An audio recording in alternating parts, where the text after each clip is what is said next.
La dernière fois que quelqu'un t'a maltraité, qu'est-ce que t'as fait? Est-ce que t'as posé tes limites? T'as dit stop? Ou alors t'as encaissé? T'as minimisé ce que tu ressentais? Ou peut-être que t'as trouvé une excuse pour l'autre et t'as continué comme si de rien n'était? Sois honnête. Parce que cette vidéo ne va te servir à rien si tu n'es pas honnête envers toi-même. Si la réponse c'est que t'as encaissé, cette vidéo elle est pour toi. Parce qu'aujourd'hui, on parle d'une des choses les plus importantes dans ta vie. On parle des standards. On parle de comment tu passes d'une femme qui accepte le minimum dans sa vie, dans ses relations, dans son travail, à une femme qui vit ce qu'elle mérite. Si t'es nouvelle ici, bienvenue et je te conseille de t'abonner parce que chaque semaine, je te donne des clés pour glow up et devenir une femme qui réussit. N'hésite pas à me dire en commentaire d'où est-ce que tu viens, présente-toi et surtout installe-toi, bon visionnage. Avant d'aller plus loin, j'aimerais qu'on remette les choses à plat parce que le mot valeur, on l'entend vraiment partout et la plupart du temps, il est mal utilisé. Une femme de valeur, ce n'est pas une femme parfaite. C'est pas une femme qui a tout réussi, qui ne doute jamais, qui a toujours la bonne réponse et qui est la plus douce du monde. Mais ce n'est pas non plus une femme froide,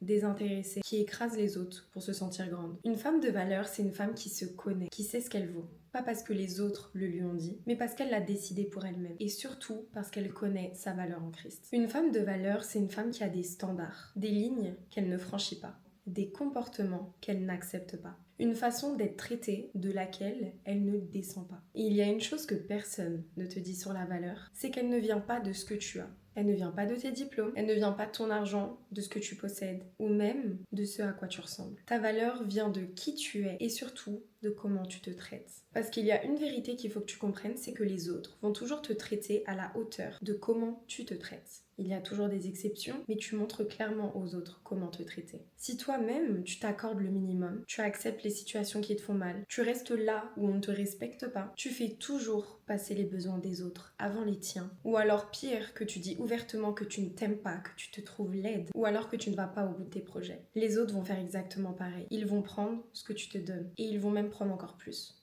L'être humain est particulier. Élever tes standards, ça va commencer pas par les actions des autres, parce que tu ne peux pas contrôler les actions des autres, mais ça va commencer par toi. Et tu as besoin de reprendre cette responsabilité. Sache que le rapport envers toi-même, c'est vraiment ton standard le plus important, parce que de là va découler beaucoup de choses de ta vie. Pour moi, c'est vraiment la fondation de tout le reste. Si ce standard-là n'est pas solide, n'est pas ancré en toi, je t'assure que les autres vont être très faible. Mais alors, le rapport à toi-même, qu'est-ce que c'est réellement? C'est la façon dont tu te parles, c'est ce que tu t'autorises, ce que tu t'interdis, ce que tu acceptes ou non, la façon dont tu te considères, dont tu considères aussi tes besoins et ton évolution. Aujourd'hui, demande-toi vraiment, est-ce que tu te parles bien? Parce que je t'assure que beaucoup de femmes sont leurs propres ennemies. Elles ne diraient jamais à leurs amis ce qu'elles se disent elles-mêmes à l'intérieur d'elles. Comme dès qu'elles font une erreur, je suis nulle, franchement, je suis tellement bête, c'est toujours de ma faute, je mérite pas mieux que ça, etc.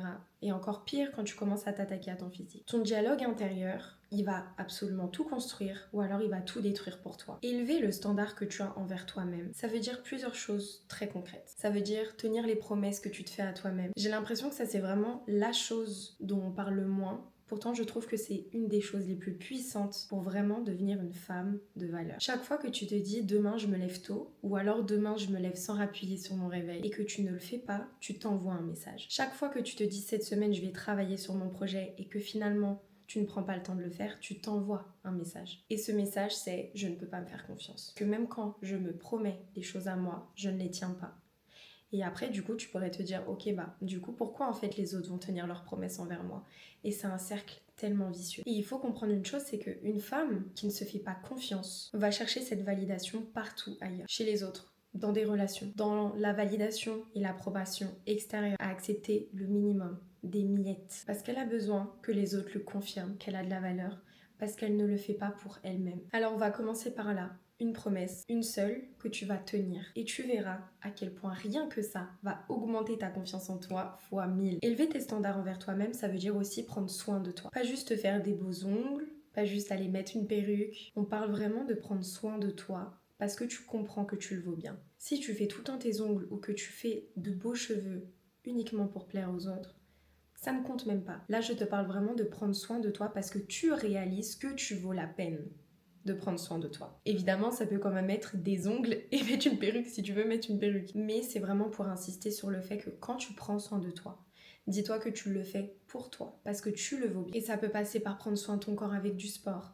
par ton alimentation, par ton mindset, en lisant des livres, en t'entourant de femmes ambitieuses. Parce qu'une femme qui prend soin d'elle envoie vraiment un signal aux autres qui leur dit mais en fait je me respecte. Il faut aussi que tu comprennes une chose, c'est que ton environnement te définit beaucoup plus que ce que tu peux croire. On sous-estime beaucoup trop l'impact de notre entourage sur notre vie, sur notre évolution, sur le regard qu'on peut porter sur nous-mêmes. Il y a une phrase que j'ai vraiment intégrée dans ma vie, c'est que tu es la moyenne des 5 personnes que tu fréquentes. Ça veut dire que les gens qui sont autour de toi, leur façon de penser, leurs ambitions, leurs peurs, leur façon de parler, de croire ce qui est possible et impossible. En fait, tout ça, ça va déteindre sur toi. C'est normal. Nous sommes des êtres humains. Que tu le veuilles ou non, ça va déteindre sur toi. Alors, il est important vraiment que tu choisisses de façon très intentionnelle les personnes qui sont autour de toi. Je te parle vraiment de ton cercle fermé qui peuvent réellement avoir un impact sur ta vie, ta façon de penser, ton évolution, ta relation avec Dieu, etc. Demande-toi aujourd'hui, est-ce que les personnes que je fréquente le plus m'élèvent? Est-ce qu'elles me challenge? Est-ce qu'elles arrivent à croire en moi quand même moi je doute de ma propre personne? Ou alors est-ce qu'elles sont là uniquement dans les bons moments et disparaissent quand moi j'ai besoin d'elles? Élever tes standards dans l'amitié, dans les relations amoureuses, dans les personnes qui sont autour de toi, au niveau du travail, tes collaborateurs, c'est pas devenir froide, c'est pas te couper de tout le monde du jour au lendemain, mais c'est être honnête et regarder ce que chaque relation t'apporte et c'est faire des choix en conséquence. En tant que chrétienne, nous sommes dans des relations pour donner sans attendre en retour. Maintenant, garde quand même en tête que ton entourage, celui avec lequel tu passes le plus de temps, va te travailler, va te faire évoluer ou non. Et tu dois réaliser que tu ne peux pas être entouré de tout le monde. Donc garde en tête que en tant que chrétienne, tu es là pour leur donner, mais aie aussi ce discernement de savoir, ok Seigneur, est-ce que cette compagnie me corrompt ou pas? Parce que le verset qui parle des mauvaises compagnies qui corrompent les bonnes mœurs nous en parle. Donc à ce moment-là, tu comprends à quel point il est important d'être intentionnel et de discerner les personnes qui sont autour de toi. Parce que certaines amitiés sont simplement des amitiés que j'appelle de confort. On les garde parce qu'on les connaît depuis super longtemps, parce que c'est familier, parce qu'on a peur de blesser. Mais si cette amitié ne te fait pas grandir, au contraire, elle t'éloigne de Dieu, elle te fait faire n'importe quoi, ou alors à chaque fois que tu raccroches, quand tu étais au téléphone avec elle, tu te sens diminué, tu te sens comme vidé, c'est un signe qu'il faut peut-être mettre un certain cadre dans cette relation. Comme je l'ai dit tout à l'heure, c'est pas de tout couper, mais c'est de mettre un cadre. Et c'est pareil pour les relations amoureuses. Si tu as toujours l'impression de devoir prouver ta valeur, de devoir prouver qui tu es, que la personne, elle a de la chance d'être à tes côtés, ou alors que dès que tu passes du temps avec cet homme, tu te sens comme une moins que rien, réfléchis. Et comprends une chose aussi, c'est que tu n'as pas besoin d'un grand cercle. Par contre, tu as besoin d'un cercle de qualité. Des personnes qui te voient vraiment, qui veulent te voir évoluer, qui veulent que tu sois heureuse. Et si aujourd'hui tu n'as pas encore ce cercle, construis-le et prie pour ça. Prie que Dieu t'envoie vraiment les bonnes personnes. Et de toi-même, va dans des endroits, dans des espaces où tu peux rencontrer des femmes ambitieuses, des femmes qui aiment Dieu, des femmes qui pourront prier pour toi, parce que ça existe. Maintenant, comment réellement élever ces standards? Je vais te donner le plan d'action que j'appliquerais si je devais tout recommencer à zéro. Parce que dire qu'il faut élever ses standards, c'est facile. Maintenant, pour le faire, c'est autre chose. Je vais te partager 4 étapes applicables dès aujourd'hui. Première étape, c'est faire l'audit. C'est analyser. Prends une feuille et sois honnête envers toi-même. Dans tes relations amoureuses, dans tes amitiés, dans ton travail, ton rapport à toi-même. Qu'est-ce que tu acceptes aujourd'hui que tu ne devrais plus accepter? Écris-le, parce que dès que tu nommes quelque chose, tu peux réussir à le changer. Mais si tu l'ignores, ça continuera de te contrôler. Deuxième étape, définis tes limites de façon vraiment précise. Par exemple, je n'accepte plus d'être contactée uniquement quand la personne a besoin de moi. Ou alors, je ne veux plus rester dans des espaces où je dois diminuer mes ambitions pour que l'autre se sente à l'aise. Ou encore, si tu es entrepreneur, je ne travaille plus en dessous de X tarifs. Ça va être des limites claires que tu vas connaître et surtout que tu vas respecter. Troisième étape, commence par le standard le plus petit. T'as pas besoin de tout révolutionner d'un coup. Je ferai une vidéo là-dessus sur la puissance des petites actions dans nos vies qui transforment clairement notre vie. Parce que tu n'as vraiment pas besoin de révolutionner toute ta vie tous les dimanches, mais d'appliquer des petites actions tous les jours.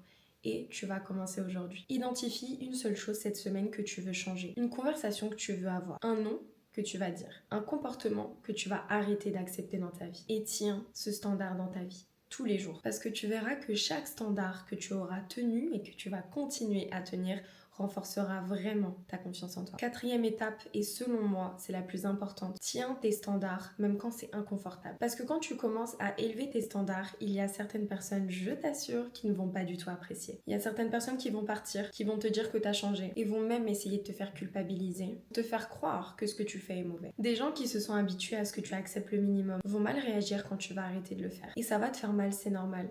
mais c'est clairement le signe que ça fonctionne. Parce qu'une vie qui se réajuste à ta valeur doit d'abord se débarrasser de ce qui ne l'a jamais respecté. Devenir une femme de valeur, c'est une décision de tous les jours. Dans la façon dont tu te parles, dans ce que tu acceptes, dans ce que tu refuses, dans ta façon d'être déterminée et concentrée sur Dieu et tes projets, tes objectifs, dans les personnes que tu laisses entrer dans ta vie et sortir de ta vie. Tu mérites de vivre une vie dans laquelle tu n'acceptes plus le minimum. Tu mérites des relations qui t'élèvent, un travail qui te respecte, un entourage qui te voit vraiment. Et surtout, tu mérites d'être la première à te traiter comme ça. Dis-moi dans les commentaires quel standard est-ce que tu souhaites commencer à appliquer dès aujourd'hui dans ta vie. Je vais lire tous vos commentaires et je vais y répondre. Et surtout, abonne-toi si cette vidéo t'a parlé. Parce que t'es vraiment sur la chaîne YouTube qui va t'aider à glow up et devenir une femme de valeur semaine après semaine. Et surtout, n'oublie pas que t'es une femme de puissance, alors agis comme elle.